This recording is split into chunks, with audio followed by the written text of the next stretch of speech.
السلام عليكم، ازيكم عاملين ايه؟ امبارح تعرضت لموقف يمكن اول مره اتعرض له من ساعه ما جيت كندا هنا. وهو موقف صراحه يعني ممكن تكون تعرضت له في حياتك، لكن هو احساسه صعب جدا. هو تعرضت للسرقه. كان عندنا امبارح في الكوميونتي ايفنت في مكان ما كده، وبعدين رحت لاحد اصدقائي، ومن 11 ل 12 ونص كده او واحده. المهم وانا نازل بالليل مع الولاد يعني، فلقيت الازاز بتاع العربيه بتاعتي مكسور قدام البيت على طول، وفي حتة يعني تحت كاميرا وكل حاجة. فاضطريت طبعا، مش عارف يعني، اتصدمت طبعا لان هو مش مشكلة ان هو كسر ازاز. كانت ساعتها شنطة بتاعت اللابتوب جوه العربية، وفيها الجو برو، وفيها الميكروفونز بتاعت دي جي اي، وفيها الجيمبل، وفيها حاجات كتير يعني، حاجات يمكن تعدي $3000 تقريبا او اكتر كمان. ف يعني وطبعا شنطة تانية بتاعت الحاجات بتاعتنا اللي هي فيها المعدات بتاعت الخروجات اللي احنا بنخرجها، الكشافات وحاجات زي كده. فالحاجات دي كانت كلها في العربية، والعربية كانت كلها أصلا مليانة حاجات كتير، وفي نفس الوقت كانت ورا في مكان كده مش باين يعني. لكن اللي عايز أقوله إن ده بس، يعني مش عايزة الموضوع يبقى دراماتيكي، لكن هو دي أول مرة أتعرض لحاجة زي دي. ولو حاجة من الحاجات اللي بسمعها إن بقت السرقة بقت كتير، وخلي بالك على الحاجات بتاعتك والعربية وحاجات زي كده. فحابب أنبه الناس، خلي بالكوا شوية، الناس الموجودة في كندا تحديدا.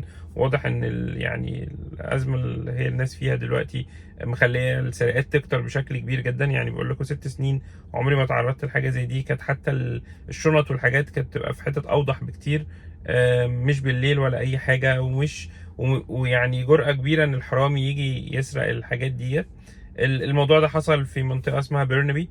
كلمت البوليس طبعا عشان تبقى عارف بس بيحصل ايه لما بيحصل سرقة. فانا كلمت 911، فقال لي انت كويس؟ قلت له انا تمام مفيش حاجة، بس العربية اتسرقت. قال خلاص يبقى دي نون ايمرجنسي، كلم النون ايمرجنسي. يعني هو ال 911 هنا بيكلم، يعني بيجي لك بوليس لو هي حاجة ايمرجنسي.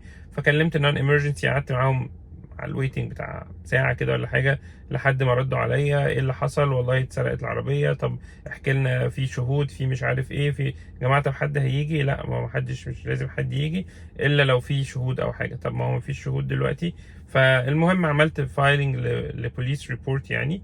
والمفروض ان انا ابعت لهم شوية تفاصيل تانية، او اروح اشوف المكان اللي انا اتسرقت من عنده ده، يعني كاميرا اشتغلت ولا لا، او كاميرا جابت الحرامي ولا لا. بس فيمكن الفيديو ده بس نصيحة للناس اللي موجودة هنا. يعني it can happen to anyone، يعني مفيش حد في منأى. فخلي بالك بس على الحاجات بتاعتك، موضوع ان انت تسيب شنطة، وهم بيقولوا كده على طول. يعني على طول في الاخبار وحاجات زي كده، ما تسيبش شنطة مفتوحة، ما تسيبش شنطة قصدي موجودة في العربية كويس. فما كنتش متخيل ان ده يحصل، لكن ده حصل. ويمكن دي برضو حاجة تانية غريبة شوية، متعلقة بالأخبار اللي كنت بسمعها.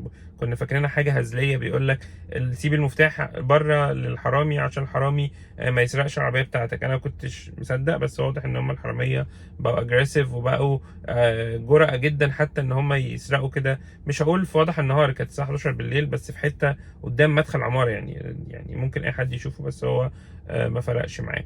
بس فربنا يحفظ الجميع. قلت أشير معاكم المعلومة ديت. والمفروض بقى هبدأ ادور بقى اجيب الحاجات بتاعتي تاني.